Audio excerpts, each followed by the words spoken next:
I remember a time when my grandmother was putting money in envelopes or letters from Jamaica, sending to me for my birthday, right? Thank God, I always say, Grandma, don't do that anymore. But this is also the 90s, right? So my family didn't have to deal with, okay, packing a barrel and having to send back home. Welcome to the Immigrant Experience in America, an immigrant human library, where we amplify and humanize the experiences of immigrants in the United States and around the world. Listen in as we add another story to our immigrant human library. I think it was my senior year in undergrad when I started hanging out with some friends, some college friends, and started going salsa dancing and things like that. But otherwise, I was just so focused on doing what I needed to do. And I just couldn't understand the different mindset of the kids that I was around. Yeah, that was interesting for me. Yeah. I did some after work things, but nearly not as many. I was conscious that I had to show up at some of them, but I definitely, didn't do a lot of them, or I do different things, but it definitely wasn't my thing. Like you said, I needed to get home. There were other things that I was, they were part of my responsibility that my coworkers didn't know. And at the time I didn't feel like I had to share them. Like, I need to get home. I have other things that I need to get done. But here I am in 2025 looking back, and I said, could I have done better in terms of the happy hour? I did go to some of them. It's not like I was like, absolutely no, I didn't. Mm-hmm. I think the part that I question more is I'd be in an office and people would walk by. And when I'm locked in, I'm locked in. I don't see you. So my coworkers today, they know this. They know they'll have to be flailing ridiculously to get my attention because I'm locked in. But when I was in a particular job in 2020, they would say, oh, I walked by her office and she's mean. I'm like, I didn't even see you. I'm like, I'm so locked into my work. I did not see you. If you wanted to get my attention, I would have popped my head up and be like, hi. But if Morning. I don't How you see doing? you, exactly. Right. And it's this, it is one of the things that, as much as, I've learned from that, it's one of the things that rubbed me the wrong way, because people created a story about me based on their own perception of themselves. It was more of a reflection of them than it was about me. And I know that now. But it still bothers me because it became a reputation. And the other thing is, like, people knew, like, this doesn't sound like her, but because it was who these younger, influential folks who were just stars, people took it, and no one ever asked, like, hey, instead of having a conversation and say, hey, someone said this, and give me an opportunity to say that wasn't the case, it became a runaway train of someone else's story about me that wasn't true. Even if Simone had a different experience with me, they're still thinking about what this other person said. I was like, no, that's not. Oh my gosh, the office politics is something else. Yeah. And then sometimes too, you don't even know that some of the conversations are happening, because I would be kind of the similar perspective. I go to work, I'm about getting the job done. I'm not here to make friends. I was hired to do my work. I mean, isn't that what you're supposed to do? You come in and you perform at your highest, do your work, and then the time is up and I have a family at home to take care of. I don't really have time I would hang out, yes, when they have certain events, but it just seemed like the emphasis was more on socializing and the cliques and who's the office pet and things like that. And that was new to me, because I grew up around family and warm, friendly community, right? And so kind of learning to navigate the politics in the office, and particularly in another country, was so new to me. And I didn't really have anybody coaching me. And so that can be very challenging for a lot of people going into a work world in another culture for the first time. So different from like a collectivist world that you were growing up with, you were raised with. But that's also one of the things that I addressed. It was just like our parents, my parents, the people before them, they didn't either A, have to deal with it, or the time in which they were working, it wasn't something that they had to deal with as much. And so they were really unable to kind of coach me on how to do it. Their coaching was go to work, hold on your head, do your job, stay out of people business, and just keep going, right? That was what they focused on. Yes. And if you work hard, you'll have success. That was their coaching. Mind your business, do your work, don't make friend, stay out of people, and so because for them, it was how they survived. And so this is how I'm going to survive working and keeping this job. This is how I'm going to tell you, because this is how I survive. So this is what you're going to do to survive. And we needed different tools. My generation, I needed different tools to work in an American corporate environment. And I know that now. And that's why Kerry-Ann Friends exists, right? To help people with different tools to survive, especially if you have a different culture, how to do that and do that in a way that still feels authentically you. That's right. How to integrate the new with where you're coming from, that is so deeply a part of how you operate and how you see the world, making that transition. Yes. Okay. Interesting. But so I wonder then, as you went off to college, were there opportunities that might benefit anybody listening about, living in the Northeast, particularly in New York, like going to college where you're fortunate to get like scholarships? What, if any, opportunities that brought you in the workplace? What were things that really just made your journey easier in kind of, whether it's getting promotion, finding opportunities to study, networking, what are opportunities that helped Kerry to be where she is today? I think the most important thing is joining an association. So in college, that was joining the Caribbean African Student Association, right? It's joining a group, right? Because within that, you get to network. You're joining the group for something shared.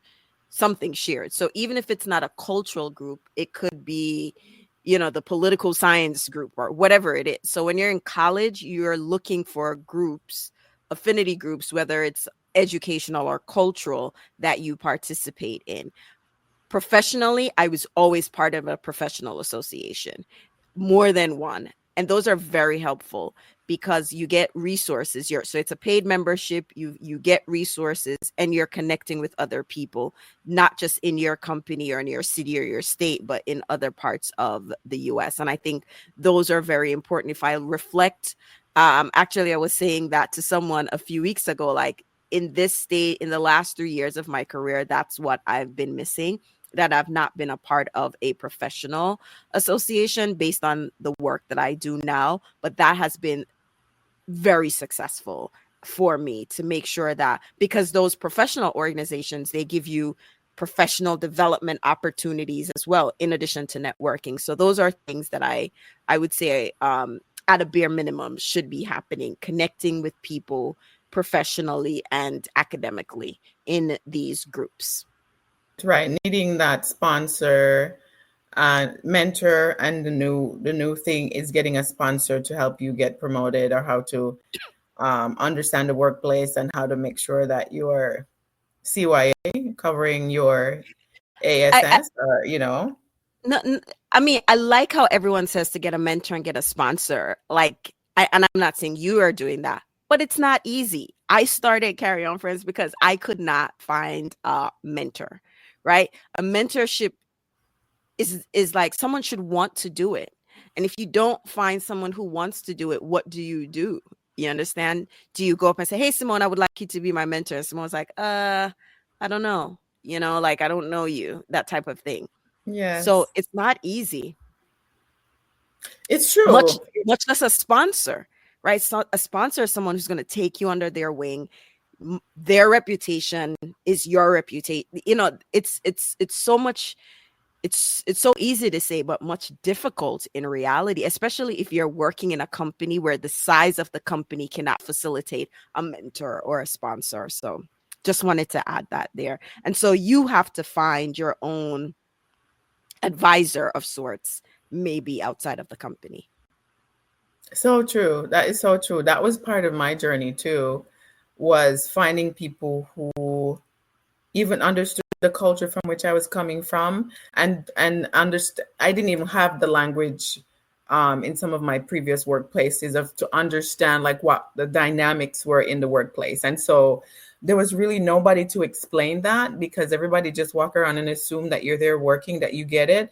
But there was, in addition to just showing up and doing your job, for you as an immigrant American, the additional stress is the fact that you have to now decode this place, decode the politicking, and so much more. And oftentimes, it's interesting finding a mentor or a sponsor. It's not always easy, and there are it gets so political in certain spaces with who even turns out or even what might even consider you as somebody they want to mentor, whether you fall into any social group of theirs. They're looking out for their people. Everybody's looking out for their people. And oftentimes we don't always come across people, whether they're Afro-Caribbean or they're immigrant American or whatever they might feel like, okay, this is someday I want to take on my wing. Oftentimes you don't come across those people with those sort of intersections and connections with you. So I agree with you totally. It's not that easy.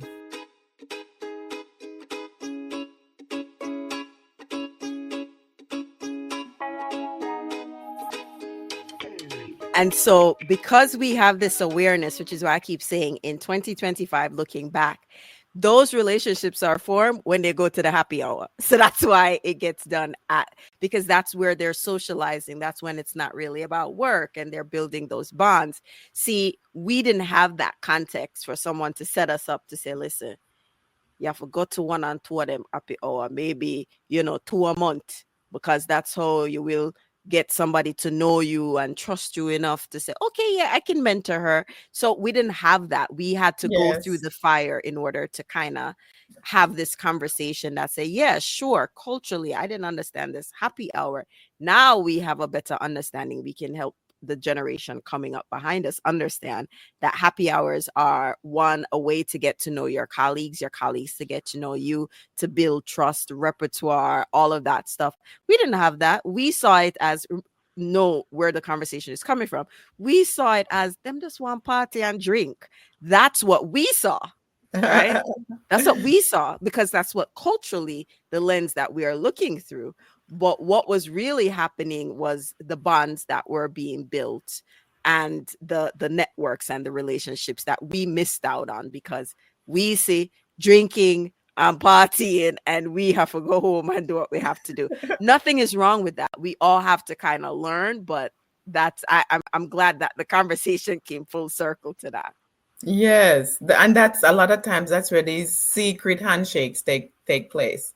These sort of collaborations and agreements and people speaking on your behalf in rooms where you might not have access. I mean, they get to know you personally in another space, and so this is where a lot of times in the workplace these secret handshakes takes place. So, but it's later on in my career as I've read and now I'm older and can look back and have more perspective. I get it. But when I was going through it, when I was younger, it was very painful, really, believe me, because I couldn't understand. I couldn't decode it. It was a lot coming at me in addition to just my regular role. So that's why we exist as well, just as you. So, but so I'm thinking, are you a teacher by day? No. I came across something somewhere that says you were a teacher. And then you also do the podcasting and you do the breadfruit media. Yeah, other than teaching podcasting, no, I don't teach formally in the school. I see that? Yeah, no, I teach podcasting classes and, but that's it. I teach podcasting, how to edit. So that's the teach that I do, but not being entrusted with any students in any formal school set up to do any teaching. But I also just share some of these career experiences because I know that I would have wanted someone to share them with me at the age at much younger in my career, and I didn't get it. And there was a lot of figuring out. So that's as much as I do. Yes, no, I understand. Totally agree with that. I don't want to pry too much, but what profession are you in outside of podcasts? Are you now just doing podcasting and the No, breadfruit media? I have a career. I work a corporate job. My work generally is around human resources and Okay. professional leadership and leadership development. That's where a lot of my work is, or the industry that I work in right now. Okay. Okay. Very good. All right. So we talk about opportunities, challenges, experience in the work world, being a young person in high school and things like that. So now let's transition because time is moving so fast. Let's talk about the podcast and, that experience and how people can find you online and the breadfruit media and what you offer to other podcasters out there if they want to get the support to kick off or to do this in an easier fashion. I learned myself. I'm still teaching myself, but our experiences can help people now who want to jump into the water Yeah. as you wish. Yeah. So I started podcasting, as I mentioned, because I wanted to have the conversations that I was hoping someone would have with me, with other people, about just navigating, this Caribbean American life, the duality, the one foot in both worlds, and how we were showing up, particularly at work. I it actually started as a blog first, and I knew I wanted to do the podcast, but I wasn't quite ready, so I launched the blog first and did the podcast after, and just had a lot of conversations with different people. And as I've said, the podcast is just as much for me to learn than it is me teaching the audience anything. Really, I'm learning and developing through the podcast as well.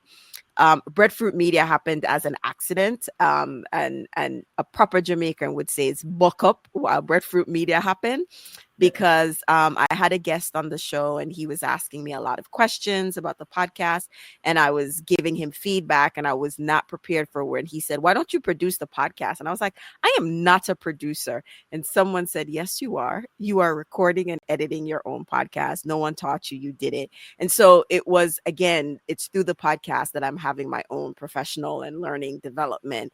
And I did that. And then I had a friend and I told her, "You should start a podcast." She's like, "I'm not doing it unless you're editing the podcast." And that's how Breadfruit Media formally came to be. And it's telling stories, particularly for other Caribbean creators, because at the time podcasting was happening, but there were a lot of people telling Caribbean stories or Caribbean American stories or Caribbean, immigrant stories, wherever you are in the diaspora, telling those stories and helping them navigate, because there's so much to learn from an industry standpoint. And it's very easy to get caught up in whatever is the trending headlines about podcasting. And, you can make a lot of money and you can do all that. And I could say, no, no, no, you could, but how you think it happens is not really how it really happens. And, just kind of holding space for some of those conversations. And so Breadfruit Media grew, particularly over the COVID period, because everyone was starting a podcast. But I was very choosy about the shows that I wanted to work on. One, I'm editing the shows, so the topic you talk about must be something that I'm interested in, because I don't want to spend hours working on something that wasn't of that interest. And also just amplifying the culture and being visible so other people could see what it's like, or not to be like me, but create a version that works best for them. I think that was always important, right? Like when the person said, "You're a producer," I didn't see myself as a producer. And so, to mirror that to someone else, to say, "Of course you could do that. You could be a producer, you could be an editor." Mhm. And tell stories that we are not hearing broadly. They're happening, but no one's hearing them. And I think the joy that I get is someone sharing, "I love this episode. This Barrel Children episode really helped me to understand why my cousin was a certain way," or "I really enjoy this episode because I thought my family was the only family that went through stuff like that or did stuff like that." So it's really helping to see that as much as you think that this is what you are going through, you're not the only one going through it. and then maybe getting ideas based on the guest and how the guest handled it, how to approach it. So and through that I came through with a model, Caribbean diaspora experience model, which has 6 lenses to help people understand how their Caribbean identity is shaped and evolves as they go through life. So that's really something I'm really excited about. Oh, nice. Oh, nice. Great development. Oh, kudos to you, girl. I guess you have the patience to sit down and do that production and editing. I literally get anxiety trying to create a landing page, as I was trying to do here recently. I mean, I did try to, I figured most of it out, but then my husband had to step in and kind of clean it up for me. But no, it's not my, it's not in my bones. I love to talk and learn and interview people and write and things like that. But the technical part of it, no, no, no. I have to hire somebody to do it, or my husband will do it. But so I'm intrigued though. Something I'm realizing that I didn't ask you to kind of tell us about is your interaction over the years with the back home conversation, because you mentioned the burial people then. What was that type of experience like, either for you or people you were around in your community?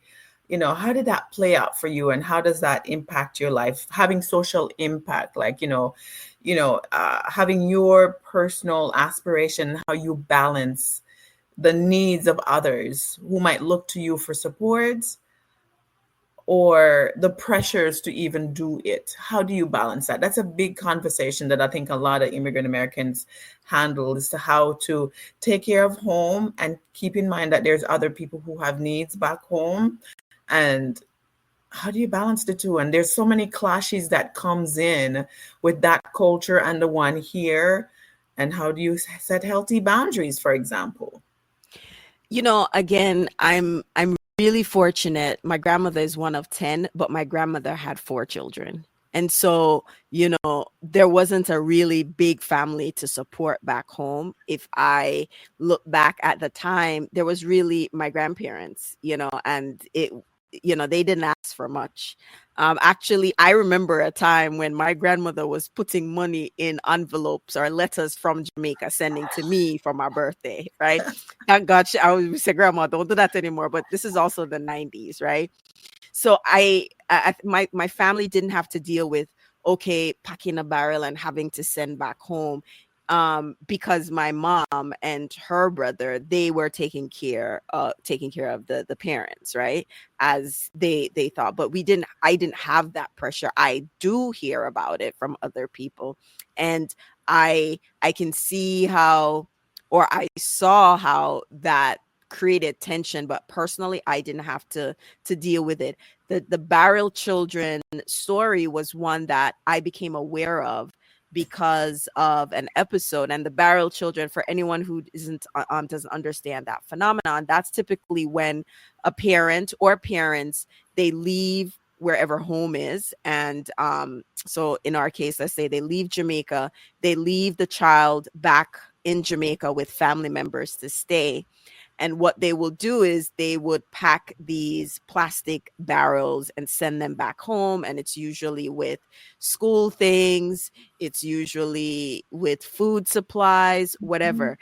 Actually, I was teaching my son the other day to draw his foot. And I would tell him a story that whenever anyone was traveling to America, we would draw our foot on a piece of paper, cut it out, and send it back. And he was like, "What?" I'm like, "Yes, we could have traveled." So, back then, no one said, and I thought about it. Why didn't someone say, Kerry-Ann wears a size 6? And I realized that, in Jamaica, we're getting American sizes and European sizes. And so maybe people just didn't really understand how to differentiate. So the easy, fail-safe way to make sure this shoe will fit, cut out our foot on a piece of paper, send it. And so they would place it in, so like little things like that. So it's usually with a care package. And it's usually maybe Christmas, right before school starts back. There's certain times of the year this barrel goes home and to care for the child and the people who are taking care of the child. And so what happens when reunification happens, when that child then reunites with the parents in America,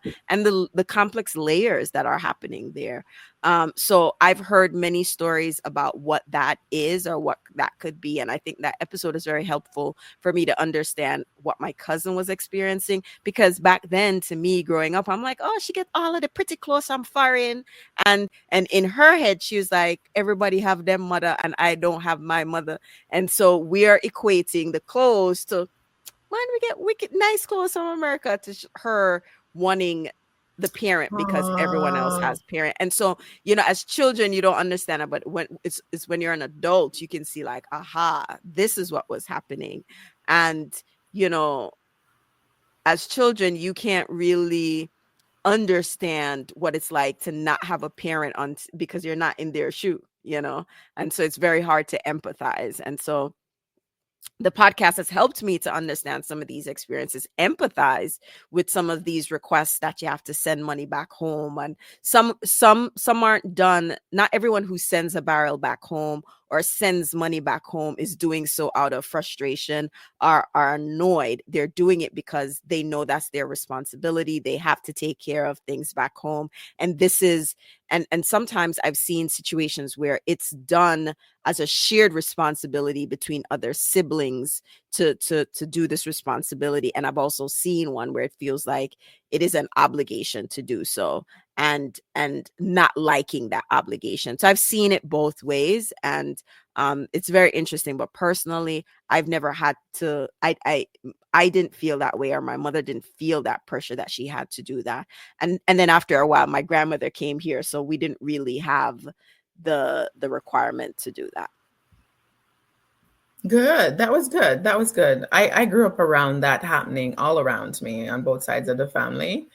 Today I look back and I say, I don't know how my parents' generation did it, because they weren't necessarily they didn't study here.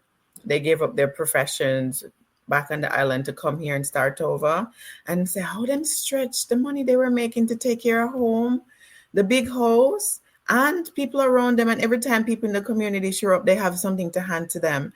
I don't know how they did it. I'm still baffled. But they've done so much, and under immense pressure at time, but they feel the responsibility and they do it.